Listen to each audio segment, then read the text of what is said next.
Welcome to The Art of Medicine, the program that explores the arts, business, and clinical aspects of the practice of medicine. I'm your host, Dr. Andrew Wilner. I've planned a great program for today, but first, a word from our sponsor, locumstory.com. Locumstory.com is a free, unbiased educational resource about locum tenens. It's not an agency. Locum Story answers your questions on their website, podcast, webinars, videos, and they even have a Locums 101 crash course. Learn about locums and get insights from real-life physicians, PAs, and NPs at locumstory.com. And now to my guest. Today, I have the pleasure of speaking with Kyle Struebing. Kyle is the co-founder of Altered States Wellness, a franchise focusing on wellness services. We're going to discuss how such a franchise might fit in with the entrepreneurial spirit of some locum tenens and other physicians. Welcome, Kyle. Thanks, Doc. Appreciate you having me. Thank you. Yeah, I'm interested to learn about wellness. You know, as a neurologist, I deal mostly with illness, not wellness. We'd like to get to the wellness part. But first, what's your background? What would attract you to something like this? You know, are you a physician? Do you have medical training, or this was just a niche kind of business that looked attractive to you? Where are you coming from? So I would say option C on that. I listened to some of your other podcasts, and all these people were giving off their credentials and stuff. And I went to the University of Northern Illinois and studied history. I was in the car business for a long time, but we had kind of went on a self-care journey, and that entrepreneurial bug just bit us really hard. And we started a couple of supplement stores, and things really took off. But we realized that real fast. We had 1,400 square feet in our stores, and we were only using 400 or 500, and same people were coming in, pain, inflammation, anxiety. And I thought, hey, how else can we help these people? So we started to add different things. We had chiropractors in there, and we kind of did that, management model. And it was great, but we wanted to kind of take that human element out of it. So we thought, how could we replace the people with machines? So we got into flotation therapy, and that was a big eye opener for us. I am the co-founder of Altered States. The other co-founder is my life partner and wife partner, JoJo. And the two of us were going along our health journey of, sobriety, wellness, and just wanted to figure out a way to kind of help without taking some type of drugs, with the addiction piece and things like that, and found float therapy. And I went in there, and I get in this, and I'm very skeptical. I have to see a lot of things. And one thing I am, though, is I'm curious. So I went in, and we did the float. It felt like it lasted 5 minutes, and I came out and I felt fantastic. And I thought, dang, there's something to this. So we added our first float tank in our store, our little original store that we still have in Coppell, Texas. And then that took off, and then we added a second one, and then the kind of sauna cold plunge thing came up. I used that to rehab. I had a impinged peroneal nerve in my right knee, and it was just not coming back. And I read this thing about this contrast therapy, and so I tried it and did it, and it really, really helped. My doctor was like, brother, what are you doing? And I thought, hey, we added it to the store, and then we just started adding things. And now we have 5 locations across Texas, set to add another one here this week. And then we have another 10 to 15 coming across the country, of, just a place for people to go, to kind of alter their state of thinking about wellness, whether it be, kind of that anti-grind culture, I'll say, or, and not to be combative towards physicians or anything, but to just say, like, let's do some things before it gets to that point. And let's really take care of ourselves. So yeah, that's really what we've been doing. Now my role is a lot of leadership, and I get to empower other people like myself who are doing the corporate, and just weren't getting that the feeling of worth. My biggest pitch is I say, when you're young, you do what you do. That's not who you are. What we do now is we bridge the gap between what we do and who we are. So I feel like I never work a day anymore. I haven't set an alarm in over 6 years, and it's just great. And I want to bring that to other franchisees and help other families, and whether, just in their next stage of their career development, and be business owners, foster a lot of that. Great. Well, that's exciting. I had so many questions, but I didn't want to interrupt you. No, So sorry. float therapy. Yes. Uh, I took a raft once down this river. That was sort of float Yeah. therapy. That was pretty exciting. But I'm imagining there's this giant bathtub, and you put in a quarter, right? It's like a vending machine model. You put in a quarter, and then it's your turn, and you tell me how is that set up?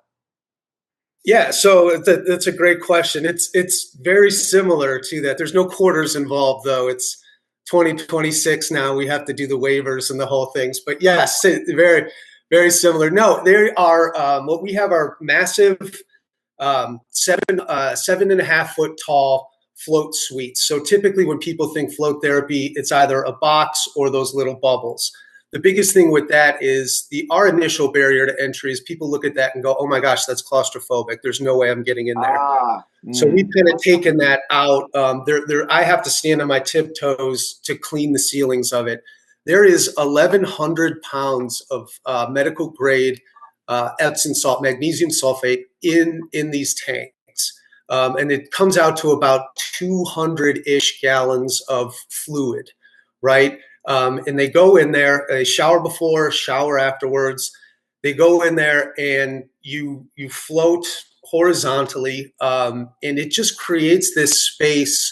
So it's like the Dead Sea. It's a high It's salt like the concentration, so you float. Yes, sir.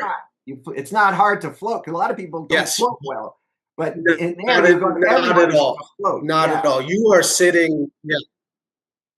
That's cool. 100%. Every person that thought that they were negative buoyant and all that, it has more salt concentration than the Dead Sea. And then the temperature is controlled in the air in the tank, and then the water is at exactly 93.5 degrees. So it's the temperature of your skin. The air, the water, and you match. And what that does is you lose kind of the feel. That's kind of your feeling sense and your orientation sense. And then when you can turn the lights off in the machine. There's a process that leads up to it. So you're in total control in there. You can turn the lights off, you turn the music off. And when you're in this full sensory deprivation environment, if you think about it, when you shut all the stimulus off, you're able to focus back in. It really stimulates the theta brain waves, which is great for creativity, stress reduction, things like that. We actually see them go into, we're real big into wearables and tracking, but their resting heart rates go way, way down. And it just allows them to, kind of get what they need out of it. We work with a lot of professional athletes who do a lot of visualization and manifestation. I float a lot that way.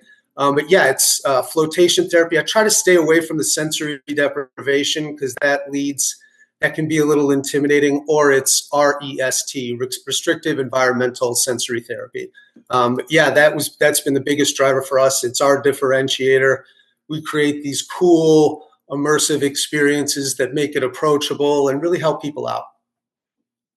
I think just the absence of screaming children and ambulance sirens already is making me feel more relaxed. Yes, sir.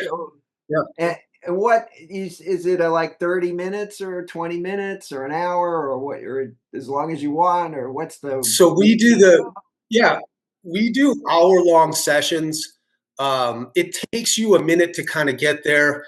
We're real big on coaching and kind of figuring out what we're trying to get out of this float, right? So myself and the staff has gotten real good at kind of, maybe it's a breathing exercise to help you, or a meditation exercise, or something along those lines. There are audio tracks on there that can do like guided meditations and things in there to help you get to that point. But the end goal is that stress, or is that full sensory deprivation. We found in the industry, and I'm pretty good friends with Dr. Justin Feinstein, who's doing a huge, fantastic study called Project Arcturus, where they're trying to get over 1,000 participants in the study. And he said throughout his studies that about 72 minutes is where that theta brainwaves, and that's optimal. But he'll always say, and I'll always say, just get what you need out of it. If you want to float with the door open, music on, lights on, go for it. It's just a nice place for you to kind of rest, decompress. And then just everybody knows, magnesium is so good for you. It really helps. You get a kind of spinal decompression in the weightless when you're weightless. It's pretty important. It's done wonders for us for sure. But no cocktails while you're in the float therapy. Is that an option? There's no cocktails. We're kind of a sober feel to it. What you do before you get in the tank is your business. Oh, okay. Certainly not recommended. Yeah, we try to, but for sure, yeah, pass on the cocktails. Wellness. Maybe a kombucha before you come in. I'm a scuba diver since I was 16 years old, and one of the sort of less appreciated wonderful things about scuba diving is the weight, right? You can be neutrally buoyant, and you just suspend yourself at any depth you want with a little bit of skill. And I think that actually is kind of exhilarating, even if you don't see a cool fish, just being neutrally buoyant, and just hanging there in the environment is restorative. How about that? So I like the idea. Yeah. So can I get one of these tanks, for my living room, or is this really commercial grade stuff? I mean, I could facilitate anything, brother, with the amount, with enough time and enough money, I could make anything happen. But the ones specifically that we have they're massive. And there's float tents, there's float pods, but the ones we have are massive for that specific reason, right? They are, I wouldn't say hard to maintain, but there's a maintenance aspect to it for sure, right? You got to clean the water, you got to keep it heated, things like that. So I would, have we put them in someone's residence, NFL players? Yes, absolutely. For your average person spending $40,000 on that, if it's worth it to you, by all means. But before you do that, come into one of my places and check it out too before and get on a regular float practice. That's what I would recommend. All right, that sounds appropriate. Now, all of these wellness things really aren't, or are any, from a physician's point of view, are any of these wellness therapies? I think you've got red light therapy going on, different things that make people feel better. Are any of them FDA approved, or are these just sort of time tested and things that people seem to gravitate to? It's actually, I saw beforehand, you kind of gave me that sheet and I was thinking about that. And it's funny because I'm so skeptical on these things, right? I have to do it and I get approached with so much stuff and and what I think one of my superpowers is I'm kind of curious about all of it. And the PEMF, the pulsed electromagnetic field, was one thing that I was like, oh my gosh, I don't get it. Well, I started using it and it really started helping. Well, then I started doing some research on it. I was like, it's been FDA approved for wound and bone healing forever, and since the 70s. And it's funny because I get so much more benefit out of things like float therapy, and float therapy is not FDA approved. Now, the machines are built up to the standard and the UL cert for sure, but it doesn't have that class 2, regulation on it. And it's funny to see how those were, like you said, red light is cleared, and there are some protocols that are there. And I laugh when I see a lot of this advertisement that makes these outrageous claims, and I'm just looking and I'm like, my goodness, guys, there's got to be a better way to communicate this, and they're just asking for it. One of the goals of Project Arcturus is to submit to the FDA based on certain protocols. And honestly, for me, that's one of my 5-year goals. My father-in-law works a lot with the FDA in kind of heart medical device aspects. So we're really figuring out what that would take to get a ton of, just research and more, I guess, bring it more into the popular vernacular per se. But one thing we noticed about 2 years ago is with a lot of these things, a lot of that data is self-reported. So to me, it got to be like, we're doing these surveys or whatever on a scale of 1 to 10. How do you feel? And I just found that to be a little off. But we use an HRV tool now that can measure the autonomic nervous system, like your fight or flight and your rest and recover, and go through different and figure out snapshots and baselines of that using the tool. So we can actually show trackable data on these things now, which I think is super key. And it's a huge differentiator for us because I have 5, 6 different modalities, and I call them tools to be able to help. And you get somebody coming in who wants to cold plunge and wants to go crazy, and they're in, 90% fight or flight. And it's like, hey, brother, like, let's chill out. Maybe this is doing more harm than good. And to be able to just be smarter, and also understanding that, like, our services aren't cheap, right? Like, let's use as much knowledge as we can instead of guessing, right? So yeah, it's a long answer to a short question, but yeah, the FDA approval and all that, it's a really interesting thing for me. Well, that's my goal actually, is the long answers to short questions. So we're Yeah, doing it's kind of a great. podcast thing, right? Yeah. Um, so what about, I remember going through the airport a few years ago, I think it was pre-COVID, and there were these oxygen bars, oxygen therapy, is that still a thing, or did that kind of go by the wayside? I think it's kind of faded a little bit. In the industry, it's a lot, you're seeing the contrast therapy stuff, which is, the cold plunge sauna, which is great. That's huge in the industry now.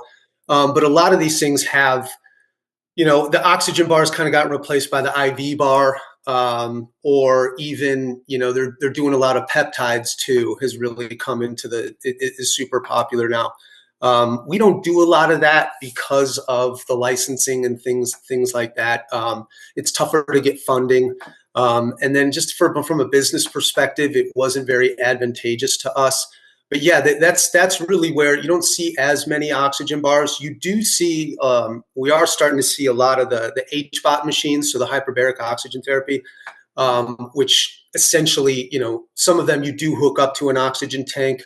But yeah, it's whatever. You see all these different biohacks, and these people come up with these protocols that have been tested or not. I don't know as far as the competitors are concerned, but you just see these people kind of piecing these things together, which I think is great. One thing that I notice when we have, like our competitors that do just one modality, when you're a hammer, everything looks like a nail, right? So if somebody comes to you and goes, oh, I have bad inflammation, or, oh, I'm stressed, or, oh, I'm that, or, oh, I'm this, the answer is always sauna. So it's like, well, maybe, but what can we do that's more optimal to help you, right? You're going to spend money here. Let's spend the money in the correct way so that I can give you results, right? That was a big thing for us. Yeah, I like that. All right, let's switch gears a little bit and get into Please. Sure. the nitty gritty of a business. So I'm a busy doctor, and like I said earlier, I'm dealing with people who are sick, and usually they're pretty sick, and wellness isn't really the first thing on their mind. But it would be nice to kind of branch out and do something like you're doing. Um, you do franchise this. What would be Yeah. involved for me to say, okay, I'm going to open up one of these right next to my office for the patients who are relatively well and even want to be more weller? That counts. Yeah. Yeah. No, we actually have 2 franchisees that are with us. That one is he was a general practitioner, and he was doing a lot of like minute clinic stuff. And he noticed a significant decrease in his business since COVID due to the telemed and stuff like that. And he's kind of gutting out half of his 5,500 square feet, and he's going to take half of that square footage and convert that to an altered states to be able to, because it's very, very similar.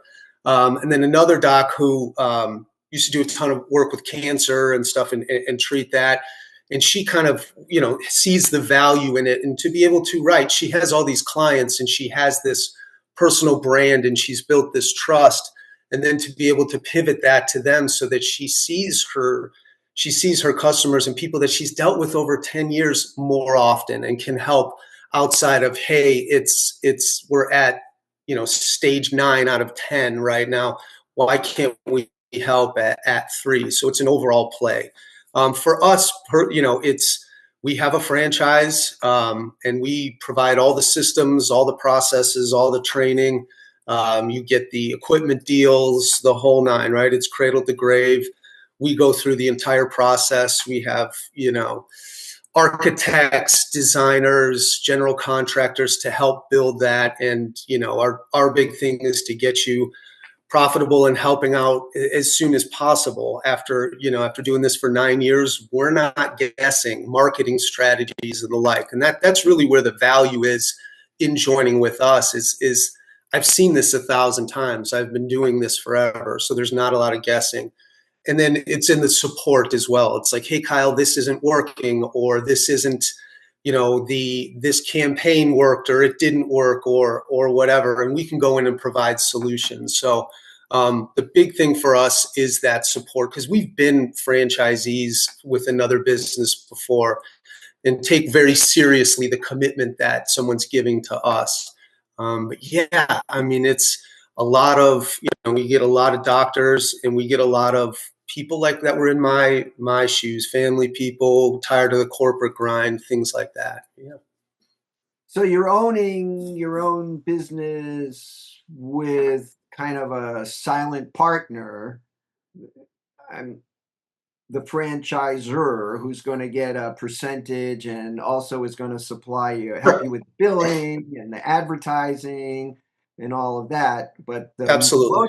most of the investment is your own, right? Because you got to pay for the facility and the Yes. Yeah. staff, and so you're running your own business with kind of a silent partner. I don't know. Is that a reasonable way to think about it? It's a standard franchisor agreement. It's a 7% royalty, 1% brand fee. It's $40,000 franchise fee, and then yes, you have to fund the build out, the rent, things like that. But it's our goal is to make it look like $1 million store, but let's spend $250,000 on that, right? We talk about this magical $3,000 fountain. Yes, it looks fantastic, but what was the ROI on that thing? And we want to be smart. We want to build these things right, taking into consideration customer flow and overall experience. We want to create we're real big on experiential wellness. You go into one of our stores, it's not very transactional. They're not in sterile, no offense to you guys, but we don't want them to feel like they're going into a doctor's office. We want them to feel Okay. like, yeah, we want them to feel like it's something that is approachable. We want to build community. So it keeps people coming back. It's safe, keeps them curious, and really just delivers results is a big thing for us. Right. I had done a program on med spas a while back.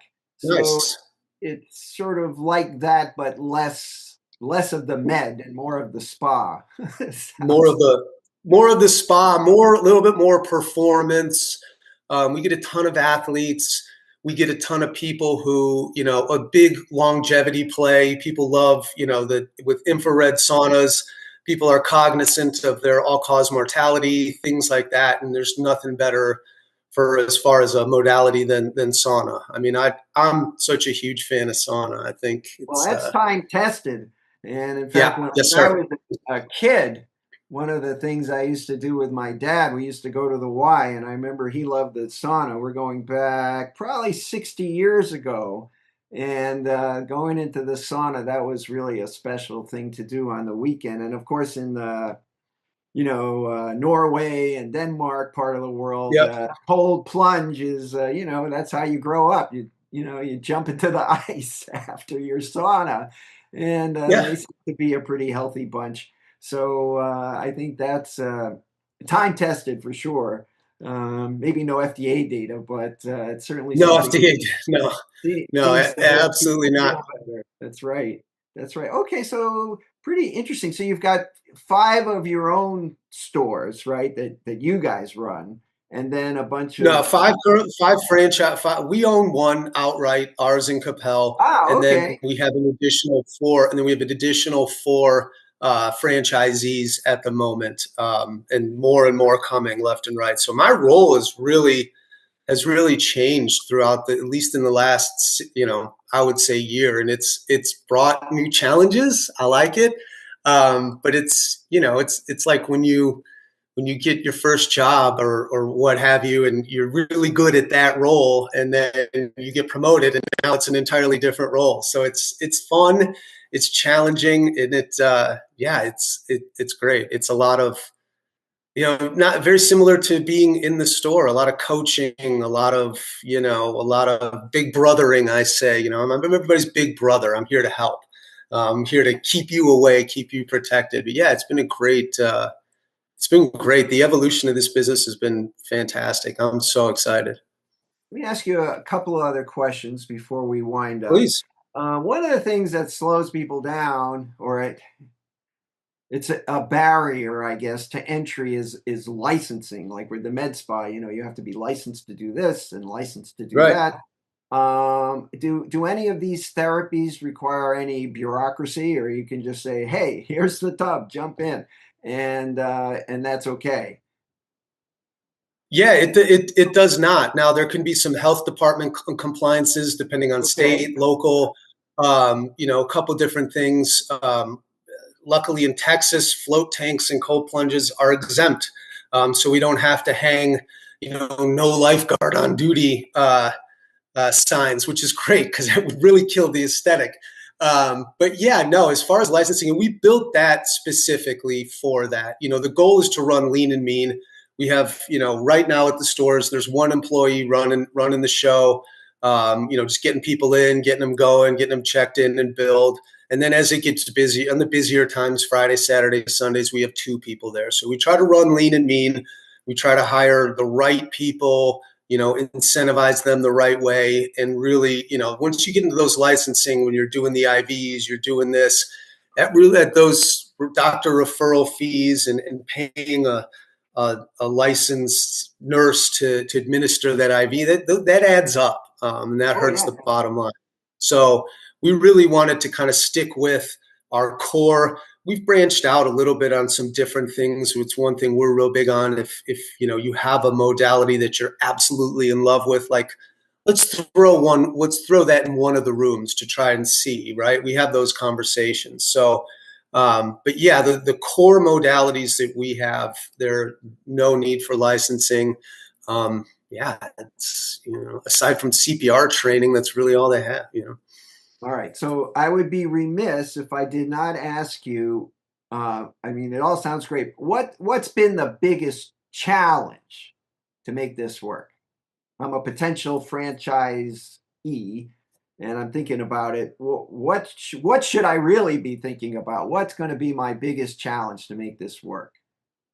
I think it's the why, right? It's my biggest thing is like why are we doing this? You need to have the business mindset. You have people who come in are all about the numbers, and then you have people who come in who are all about the wow factor, and they're believers, right? They've used this stuff.